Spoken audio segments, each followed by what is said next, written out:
Somewhere, right now, a version of you is being built, not by some dramatic life event, not by a single decision, but quietly in the background through the exact things you do today, tomorrow, and the day after that. Most people wait for a crisis to change, a breakup, a burnout, a birthday that feels like a deadline. But there's a quieter, more reliable pattern hiding underneath all of that. The brain doesn't need a crisis to rebuild itself, it only needs consistency. And research on habit formation and identity change points to a strikingly specific window where that rebuild becomes visible, even to the person going through it. Roughly 6 months. This isn't a story about hustle or discipline. It's about what actually happens psychologically when someone commits to becoming someone new, and why 6 months is the point where trying to change quietly turns into just being different. The reason most people quit self improvement early isn't a lack of willpower. It's a mismatch between how change actually works and how people expect it to feel. In the first few weeks of any real behavioral shift, the brain is doing enormous invisible work, forming new neural pathways through a process called synaptic plasticity, while the visible, external results remain almost non existent.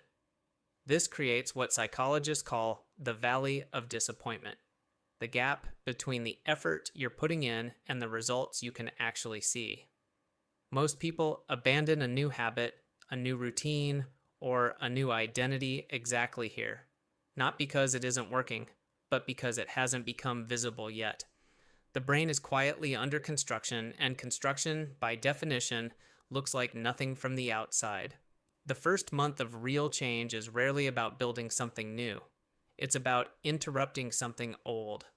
Every ingrained habit, scrolling instead of sleeping, avoiding instead of confronting, isolating instead of connecting, runs on what researchers call a cue routine reward loop, repeated so many times it no longer requires conscious thought. Breaking that loop is uncomfortable specifically because the old pattern isn't neutral, it's wired in as efficient. The first 30 days of any genuine self reinvention are less about motivation and more about tolerating the discomfort of doing something less efficient than the old automatic pattern, long enough for a new one to start forming underneath it. Somewhere around week 5 to week 8, something subtle changes.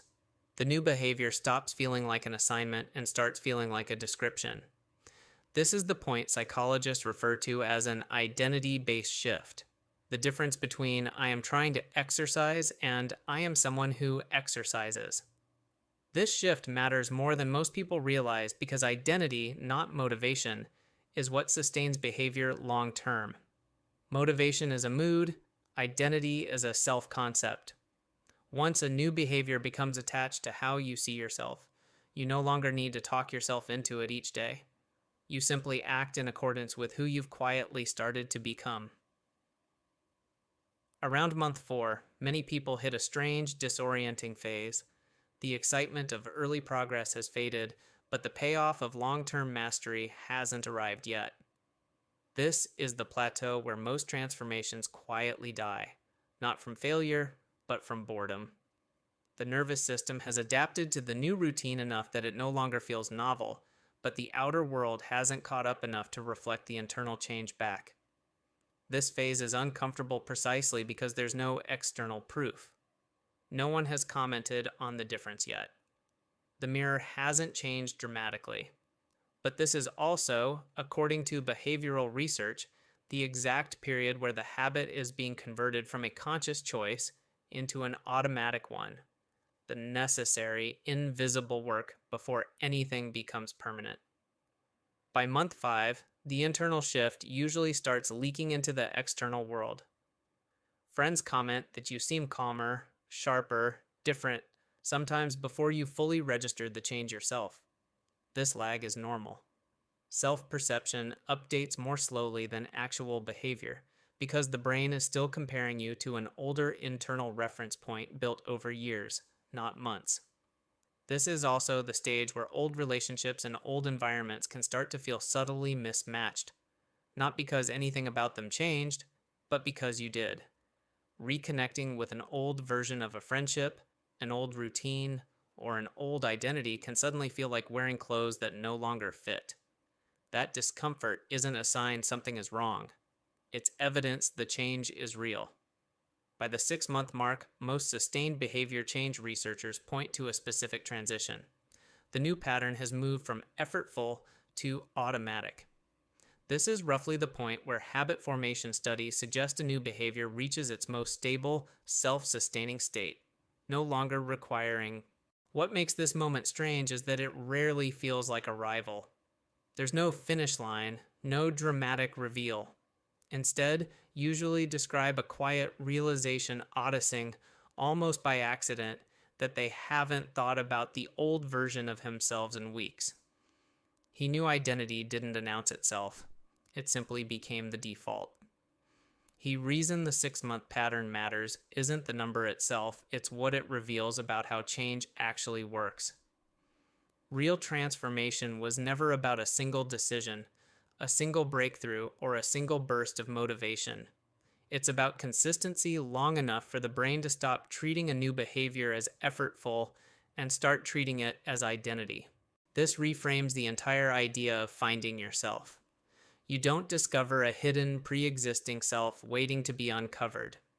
You build one, slowly and visibly, through the exact things you repeat when no one, including you, is paying close attention.